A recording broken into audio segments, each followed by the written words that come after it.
Hello there everybody and welcome to rounds 13, 14 and 15 of Season 1 of the BSR Carrera Cup here on iRacing.com, and we are here at the magnificent Road Atlanta circuit located just north of Braselton, Georgia in the US.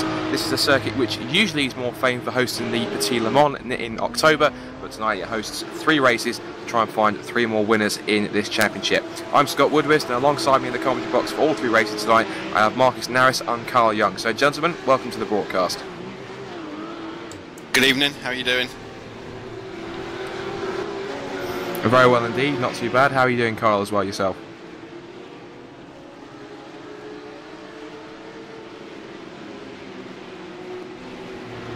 Okay, either Carl's mic is muted or we don't appear to be receiving him at the moment, but we'll talk to him in due course. So, of course, let's just catch up on what's happened since the last time we saw the Carreras. If we then look at the Carrera Cup standings coming into this championship, we can see that it's Anders Dahl who leads the way with 653 points from Ben Tusting in second after he managed to take a race victory in race 1 at Road America last time out. Angelo De Mello also came close to a victory, and he now sits in third, 4 points behind Ben Tusting. Jamie Wilson sits fourth on 607. Diego Comuni, who won race 3 at Road America, takes 5th place, with his teammate Mino I. Palumbo in 6th and 7th. Patrice Longley is 8th, with Gary Tour 9th and Riccardo Schiavon in 10th, making it 5 GT Italia cars in the top 10, which is an incredible feat for the team. Team standings, it is GT Italia who does lead the way with 2,910 points from FT9 Craft Racing's 2,275. Team iRacing Denmark.dk have 2,171 in third, and Epicuri Banana in fourth with 1,408, and then JCL Sim Racing in fifth, ESImages.net in sixth. Redline Racing have moved up a place since the last round. They're 7th now ahead of Pitlanes.com in 8th, with Team Eureka Matmut in 9th, and Apex Racing rounding out the top 10. So let's just turn to you, Marcus, whilst you wait for Carl to come back amongst us. Road Atlanta, quite an intriguing circuit, very fast, very high speed, a lot of flowing corners. It's also quite a short lap as well, only 2.54 miles. What do you think we're going to expect tonight in today's 3 races in the BSR Carrera Cup? Well, I think certainly following on from last week's Fun and Games, we're going to see more of the same. It's going to be very, very close, pack racing, for want of a better phrase. I know you don't normally see that in road course racing, but the long straight followed by the very big stop is going to be very interesting. It's going to keep everybody close. The draft is definitely going to come into play, and those that have the stable setup and the bravery on the brakes are going to be able to make, 3, 4, maybe tenths of a second, maybe as much as half of a second going into turn 10A at the chicane at the end of the long straight. And in terms of drivers who we think are going to suit this circuit, who do you think is going to be on form? Because of course Anders Dahl leads the championship, despite the fact that, if I'm correct looking on the standings, he hasn't won a race. No, he hasn't. So that's quite an incredible feat, leading the championship, but he hasn't won a race. Do you think tonight's going to be the night that he breaks his duck in this season? I think any night really could be the night that he breaks his duck. That said, he's not going to be doing anything stupid. We saw last week was about as close to a masterclass of championship focus racing as you can get. He was happy to just take as many points as he possibly can do. If a win is there for the taking, I'm sure he'll take it, but I don't think he's going to do anything silly or dangerous or anything to otherwise compromise his championship charge. We've also got this ongoing battle between Diego, get the name right, Angelo De Mello and Ben Tusting. Tusting managed to overhaul Angelo at the last round thanks to the victory that he took in race 1. Ben seems to be coming from strength to strength in the last few races. Of course, he had that sensational drive in race 3 at Brands Hatch. He was pretty much on form in all 3 races, let's be fair. At Road America, just in a couple of them, he got a bit of bad luck and had a couple of incidents that didn't go his way. Do you think that tonight's going to be more of the same for him, or do you think we're probably going to see him kind of get a bit stuck in traffic, or maybe is it going to be the time when he turns up the wick and decides to just drive away from the field? What do you think we're going to expect from the likes of Ben and Angelo in that fight for second place? Well, Angelo De Mello, I mean, he's a little bit of an unknown quantity, to be honest with you. He's been there or thereabouts in all the races, but hasn't really stamped his authority on any particular race in the series. Alternatively, obviously, Ben, very much a racer. Definitely set his mark out early on as a guy who even if he finds himself way down the field, is going to fight as hard as he can to get up the front, potentially take chances. And I think that is going to be a winning methodology around here tonight. I think it's a racer's circuit. I think it's going to suit Anders Dahl, and Ben Tusting very, very well. I also think Jamie Wilson and Luigi Nespolino are going to run very, very strong here tonight. Drivers I'd be worried for. Diego Comuni still struggles in traffic. So if it gets racy, if he continues to struggle in that traffic, he's really going to, you know, continue to tumble down the standings, I think. And certainly Amano Palumbo and Patrice Longley are going to have to be very, very, very careful. Otherwise they're going to get dropped by that group in front that threatens to pull away. You mentioned that traffic's going to be an issue here tonight at Road Atlanta. That first sector with the winding switchback lefts and rights before we head up towards the two right-handers at the end of the circuit, that's particularly going to be crucial, because if you're coming up behind lapped cars, if you get stuck behind anyone at any point during that sequence of corners, that can really lose you important time. And if you're not careful, the run that you get out of there is so crucial to set up the rest of a lap, because it's mainly long straights, and then the only big braking zone you get is that run down towards the turns 10A and B. So anytime you lose in the chicane can really cost you going all the way up to that chicane. Yeah, we're going to find out in just a few moments as the car's finished gridding up, but going through the S's and into turn 5 for this first lap is going to be absolutely crucial, as you say. Well, I'm still trying to load into the circuit, so if they do start, then Marcus, feel free to take over and take over the race. So you may want to go through the grid very quickly and just see who we've got up there at the front of the grid. I think that the Team Denmark cars have been incredibly strong, but just quickly take us through who we've got on the grid. Yep, it's a Team iRacing Denmark lockout with the front three, with Diego Comuni and Amano Palumbo behind them in the Team Tally GPs, with Ben Tusting behind us. They're away, the lights go green and they start the run down to turn 1. Anders Dahl holds on to the lead. I think we might see a little bit of formation flying here, to be honest with you, from the iRacing Denmark guys. Everyone seems to be getting... No, we've had contact. One of the GT Italia cars there has been caught. I didn't see the number, I'm not sure which one it is, but we've definitely lost either Diego Comuni or Amano Palumbo in that first corner. I'm not sure who else we've lost. I'm just going to run through the field and see who we've got still running. As they come through the S's for that first time, Anders Dahl has hung on to his lead. Immediately behind him is Egil Sandfield. And in third place we've got Diego Comuni, so that means we lost Amano Palumbo, unfortunately. Jamie Wilson also, for the FT9 craft, is made a cracking start. He's made up quite a few places there. And he's got Ricardo Chavon behind him and James Yates. And it looks like we've lost Ben Tusting in that incident at turn 1. I'll wait to confirm that, but he's nowhere to be seen, certainly, within the top 10 at the moment, as the cars scream down the back straight into the dip, into the chicane at turn 10A and 10B, into the big braking zone. And certainly Egil Sandfield and Anders Dahl and Diego Comuni are breaking away at the front. Certainly opened up a good second and a half lead as we come to the end of the first very, very eventful lap. I still don't have any visuals on my screen, but it's quite disappointing to hear that both Palumbo and Tusting are out of the race pretty early. It does mean, of course, that their championship chance, at least, they're not going to be scoring any points in this first race, and that could see them drop down the order. But as they come to the end of the first lap, it's going to be quite crucial to see if we've got in the lead. So just keep filling us in, Marcus, on what's going on at the moment, whilst I try to load and at least get some visuals on what's going on. Yep, it's as you were on the official time. In Anders Dahl holds on to his lead, Egil Sandfield in second. So iRacing Denmark going from a 3-car lockout at the start to just 2 after that contact. Immediately behind him is Diego Comuni in third. Not far out, about 1.3 seconds, and then there's a big 2.5 second gap back to Jamie Wilson in 4th place for FT9 craft. Jamie having to lead the charge for that team, obviously, with the loss of Ben Tusting, who finds himself down in 16th place. He's still running. Car looks a little bit crumpled, a little bit bent, but he's 11 seconds off the pace. But just as we say that, he makes a brave move to the outside going into turn 6, holds on, gets the undercut into turn 7, and Ben Tusting is well on his way, and that certainly appears to be the main race at the moment, as the top 3 are off in the distance, to be honest with you. There is now 6 seconds between 1st and 6th place, with Jamie Wilson and Ricardo Chavon running kind of 2 seconds apart, but certainly that top 3 have pulled away, almost certainly as a result of the fun and games we had in turn 1. Still just trying to load in, so I think possibly you might have to take over for this race whilst I try and sort out whatever my problems are.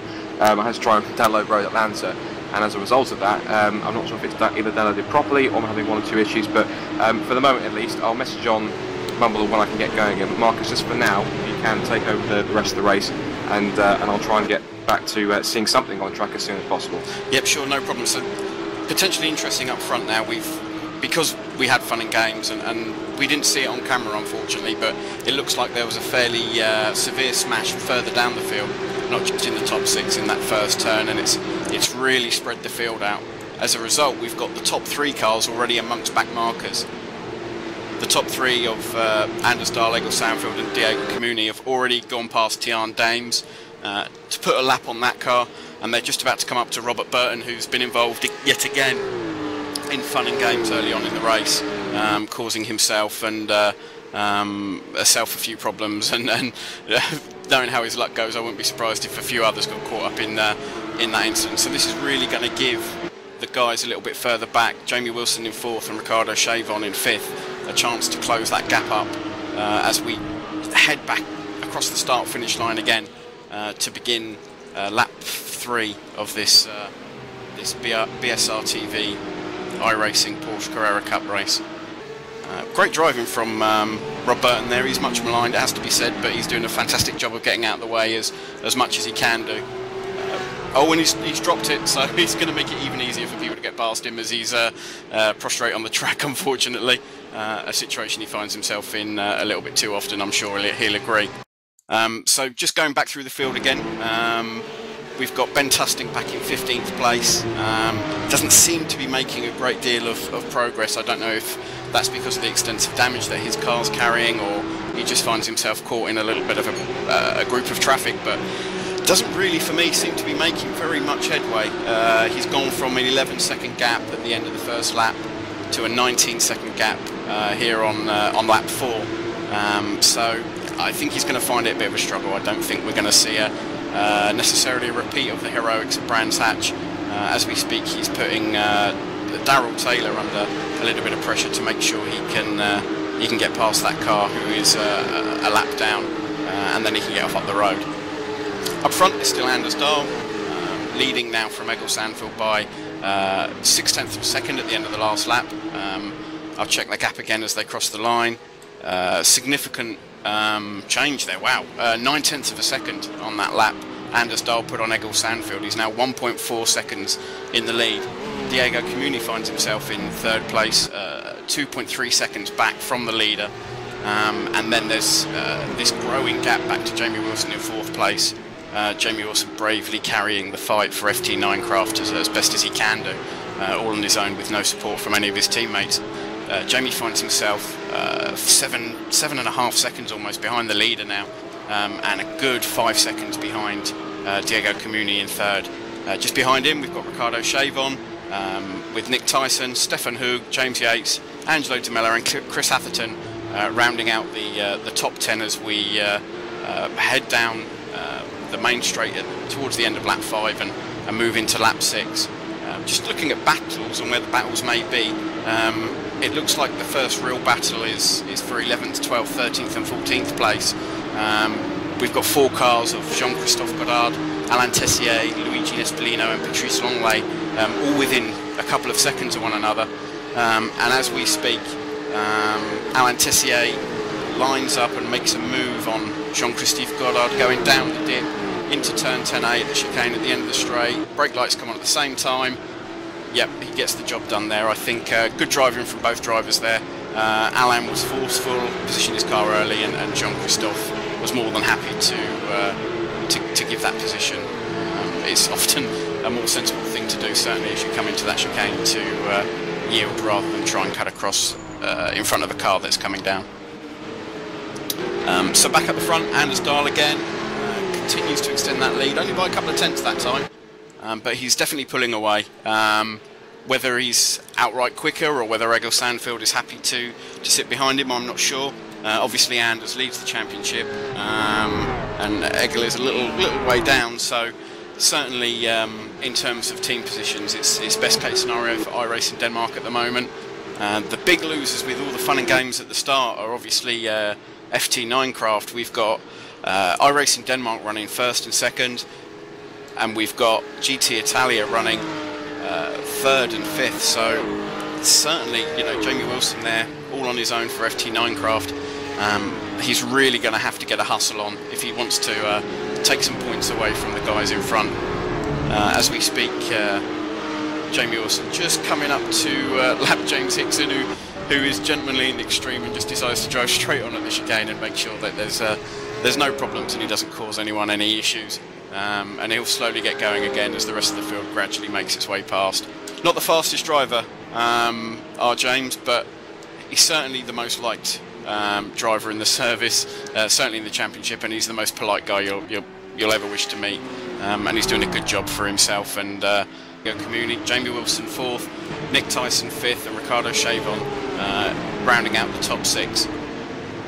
Just having a look at where the battles may be, somewhat inevitably, despite doing a cracking job, James Hickson has really closed up the cars from 12th down to 15th place. So we've got Emmanuel Palumbo also a lap down, getting involved. He's not giving Ben Tusting, who's behind him, and has made his way up to 12th place. A very easy ride past him. Palumbo running in 29th position, immediately ahead of Tusting, who's running in 12th.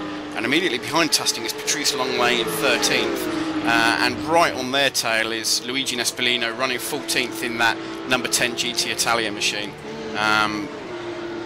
He really needs to get himself out of the way. I know he's very fast, but he's really holding the guys up to the extent that Patrice Longley has had a dive down the inside of Ben Tusting, doesn't make it work, goes on the grass and loses a couple of places. Certainly lost a place to Ben Tusting there, and Luigi Nespolino is trying to wedge his car up the inside as they come round the final turn onto the start-finish straight for the beginning of lap 9.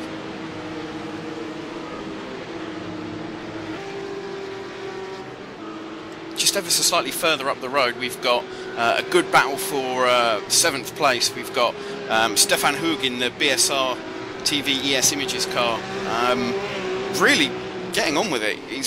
He's found some pace that didn't seem to be there in the first part of the race, and he's being hunted down by James Yates in the FT9 Craft car. So James Yates obviously wanting to get on up the road and support Jamie Wilson, who's still running in 4th as much as possible. He's only running a couple of tenths of a second behind Stefan Hug in front of him, and they're closing lap after lap on Ricardo Chavon in the number 86 GT Italia, who doesn't seem to be getting away from them. In fact, on that last lap, Chavon ran a 1:24, and you know, that's a representative lap time. That's a fairly good time, but he's still being reeled in by Stefan Hug and James Yates behind him in 7th and 8th place.